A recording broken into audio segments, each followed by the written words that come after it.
For analysis on the situation between Iran and Israel, let's bring in former ambassador at large and coordinator for counterterrorism under President Trump, Nathan Sales, and former special assistant to the president and senior director at the National Security Council under President George W. Bush, Michael Allen. Gentlemen, great to have you both. Thanks for being here. Thanks so much. So our latest reporting is that President Trump vetoed a plan to potentially take out the supreme leader of Iran. Ambassador, your reaction to that news and the exclusive interview Bret Baier just had last hour? Yeah, I think this is sending a very clear message to Iran. It can get worse.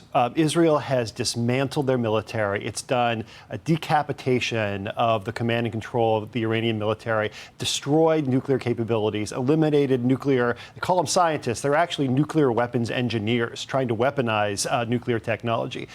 Iran is facing a catastrophe the likes of which it has not seen since the Islamic Revolution back in 1979. So it's not, the story here, I think, is not just Trump possibly telling Israel to pump the brakes, but sending a very clear message to the mullahs, we can actually hit you even harder than we have.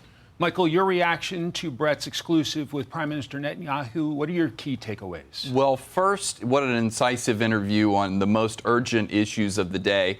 One of the biggest takeaways, of course, is that the Israelis seem to be leaning into regime change more than I thought they would. They said it might be a natural result of what's going on now. And, of course, he's speaking to the Iranian people. That is Netanyahu trying to message them essentially to rise up against their government. And then finally, the news that you all have reported on that they might have actually attacked the supreme leader. So it's more than just military and nuclear targets.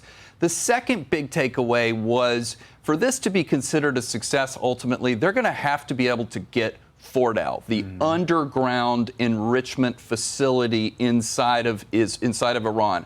I would have thought they wouldn't have started unless they had a plan to get it. He did say I might have more rabbits up my sleeve, so we'll see if they have some sort of elaborate intelligence operation to get it.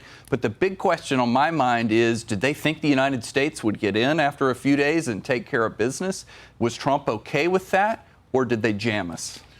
Among the many concerns are there are many American citizens in Israel, also many American military personnel throughout the region. Senate Majority Leader John Thune talked about that concern earlier today.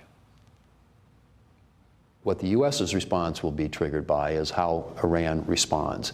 And if they do, as they have been for a long time, start targeting Americans, and their proxies in Yemen and in the Gaza Strip and Lebanon have now for decades been creating disruption and chaos and death and destruction in that region of the world, and we have a presence there.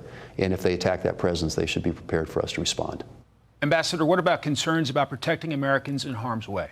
Top of mind. And let's be clear, Iran is fully capable of attacking the United States presence in the Middle East, around the region. They've been doing it, let's be clear, since 1979. They may not have declared war on us by word, but they've done so by deed. They killed over 600 American soldiers in Iraq. As we speak right now, they are actively plotting to assassinate Americans here on American soil, including President Trump, including former officials from the first Trump administration. If they try a move like that now, it would be catastrophically stupid. The supreme leader would be looking at ruin. It would be, Mike said maybe the Israelis are leaning into regime change here. That would be a death knell for the regime to target Americans. We have a lot of military families watching. We have a lot of diplomatic families watching. What about concerns about protecting Americans in harm's way? So I think the United States military has thought through these contingencies. I believe we have the appropriate defenses in place. But I also believe that Donald Trump is very strong, and the Iranians know that the quickest route for regime change, for their collapse, and or the definitive end of their nuclear program would be to take a shot at the United States. It would be an unrelenting barrage in retaliation to what they've done to us if they do anything more to us. And I think that would be the end of everything. So I think they're thinking, you know what? Let's just train our fire on Israel and leave the United States out of this.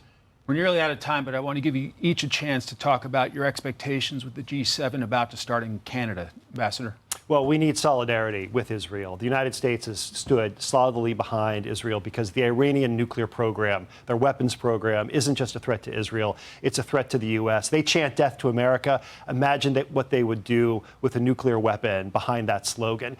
But they're also a threat to the UK, they're a threat to France, they're a threat to the entire civilized world. So what we need from the G7 is to support Israel and let Israel finish the job. Yeah, urge de-escalation is fine, but I hope the Europeans and others will also acknowledge that the Iranians are in breach of their nuclear obligations under a treaty that the Europeans have a ton of respect for. So they need to acknowledge that there's fault on the Iranian side of the ledger, especially. Michael Allen, Ambassador Sales. Gentlemen, thanks a lot. Hey everyone, I'm Emily Campagno. Catch me and my co-hosts Harris Faulkner and Kaylee McEnany on Outnumbered every weekday at 12 p.m. Eastern, or set your DVR. Also, don't forget to subscribe to the Fox News YouTube page for daily highlights.